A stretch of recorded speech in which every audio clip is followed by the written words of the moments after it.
Hello friends, स्वागत है तमारू मारा किचन में। आज આપણે બનાવીશું કાઠિયાવાડી ઢાબા સ્ટાઇલથી અડદની દાળની રેસીપી, જે એકદમ સિમ્પલ રેસીપી છે અને લગભગ બધા જ ગુજરાતીના ઘરમાં આ બનતી હોય છે અને બનાવવી પણ ખૂબ જ સહેલી છે। તો ચાલો અડદના દાળની રેસીપી શરૂ કરીએ। નવી રેસીપી શીખવા માટે મારી ચેનલને સબસ્ક્રાઇબ કરજો અને બાજુમાં આપેલા બેલ આઇકોનને જરૂરથી પ્રેસ કરજો, એટલે નવી રેસીપીના નોટિફિકેશન સૌથી પહેલાં તમને મળે। કાઠિયાવાડી અડદની દાળ બનાવવા માટે મેં અહીં અડધો કપ જેટલી અડદની દાળ લીધી છે, જેને મેં 2 થી 3 પાણીથી સારી રીતે ધોઈ લીધી છે અને 2 થી 3 કલાક સુધી આને મેં પલાળવા માટે રાખી દીધી હતી અને દાળ પણ સરસ એવી પલળી ગઈ છે। હવે આ દાળમાંથી બધું જ પાણી કાઢી નાખવાનું છે અને દાળને આપણે કુકરમાં ટ્રાન્સફર કરી લેવાની છે। અને હા, જો તમારી પાસે દાળ પલાળવાનો સમય ન હોય તો તમે આ દાળને એમનેમ જ ધોઈ અને પછી તમે તેને બોઇલ કરી શકો છો। હવે આપણે અડધો કપ દાળ લીધી છે તો તેની સામે આપણે 1.5 કપ પાણી લેવાનું છે અને જો અહીં પલાળ્યા વગરની તમે દાળ લેશો તો અડધા કપ દાળની સામે તમારે 2 કપ પાણી એડ કરવાનું છે। આ માપ છે તે પરફેક્ટ છે। હવે સ્વાદ પ્રમાણે મીઠું, 1 નાની ચમચી જેટલું તેલ એડ કરીશું અને સારી રીતે તેને મિક્સ કરી દઈએ। અહીં અડદની દાળ બાફતી વખતે થોડું તેલ નાખવાથી કુકરમાંથી પાણી છે તે બહાર નહીં નીકળે અને કુકર પણ ખરાબ નહીં થાય। હવે કુકરનું ઢાંકણ બંધ કરીને મીડિયમ ગેસની ફ્લેમ પર કુકરની 4 વિસલ કરવાની છે। તો કુકરની 4 વિસલ થઈ ગઈ છે અને કુકર પણ ઠંડુ થઈ ગયું છે। હવે દાળને આપણે ચમચાની મદદથી આવી રીતે હલકી મેશ કરી લઈએ। વધારે પડતી આપણે મેશ નથી કરવાની, થોડી જ મેશ કરવાની છે। તો અહીં જો દાળ છે તે સરસ એવી મેશ થઈ ગઈ છે। હવે આપણે નેક્સ્ટ પ્રોસેસમાં જઈએ। હવે મીડિયમ ગેસની ફ્લેમ પર આપણે એક વાસણ રાખીશું અને તેમાં 3 મોટી ચમચી જેટલું તેલ એડ કરીશું।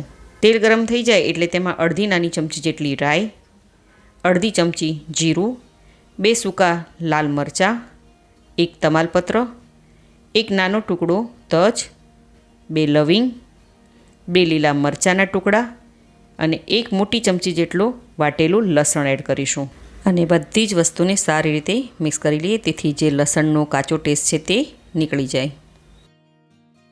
ત્યારબાદ 1 ઇંચ જેટલું ખમણેલું આદું અને થોડા આપણે મીઠા લીમડાના પાન એડ કરીશું।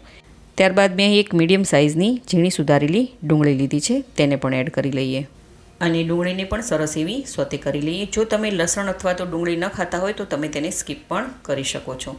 તમે આ રેસીપી કઈ સિટી, કયું સ્ટેટ અને કઈ કન્ટ્રીમાંથી જોઈ રહ્યા છો મને કમેન્ટ કરીને જરૂરથી જણાવજો। તો તમે જોઈ શકો છો કે ડુંગળી છે તે સરસ એવી સોતે થઈ ગઈ છે।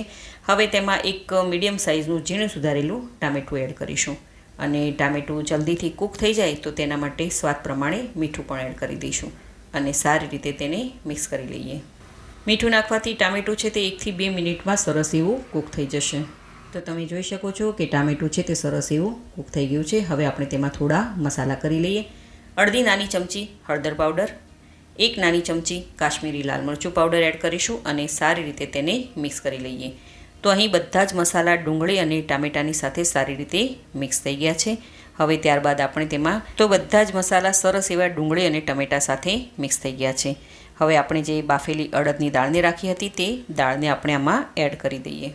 હવે 1 કપ જેટલું કુકરમાં આપણે પાણી એડ કરીશું, તેથી જે સાઈડમાં ચોટેલી દાળ હોય તે પણ આવી જાય અને આ બધું જ પાણી આપણે દાળમાં એડ કરી દઈએ અને તેને સારી રીતે મિક્સ કરી લઈએ।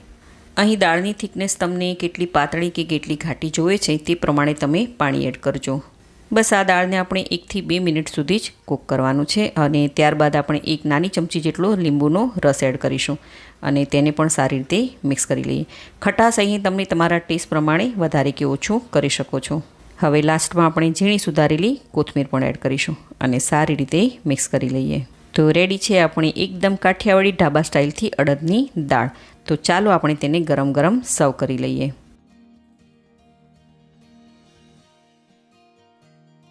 અહીં આ અડદની દાળ એકદમ ઓછા મસાલાથી અને એકદમ ઢાબા સ્ટાઇલથી બનાવી છે। આ અડદની દાળને તમે લસણની ચટણી સાથે, ડુંગળી સાથે, લીલા મરચાં સાથે અને ભાખરી અથવા તો બાજરીના રોટલા સાથે સર્વ કરી શકો છો અને સાથે ઠંડી મસાલા છાશ મળી જાય તો ટેસડો પડી જાય। તો આપણી એકદમ પરફેક્ટ કાઠિયાવાડી થાળી બનીને તૈયાર થઈ ગઈ છે। તમે આને બપોરના જમવામાં અથવા તો સાંજના જમવામાં જરૂરથી બનાવજો, બધાને ખૂબ જ ભાવશે। જો તમને મારી આજની આ રેસીપી ગમી હોય તો વિડીયોને લાઇક કરજો અને વધારેમાં વધારે શેર કરજો અને મારી ચેનલને જરૂરથી સબસ્ક્રાઈબ કરજો। તો ફરી મળીએ એક નવી રેસીપી સાથે।